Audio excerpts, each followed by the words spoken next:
ಪುಟ್ಟಣ್ಣ, ನಿನಗೆ drum stick sambar ಮತ್ತೆ ಮುದ್ದೆ ಮಾಡ್ತಾ ಇದ್ದೀನಿ, ಓಕೆನಾ?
ಓಕೆ, ತಿನ್ನು ಚಿನ್ನಮ್ಮ.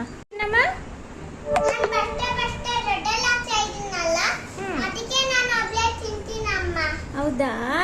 ಸೂಪರ್, ಗುಡ್ ಗರ್ಲ್ ಚಿನ್ನಮ್ಮ.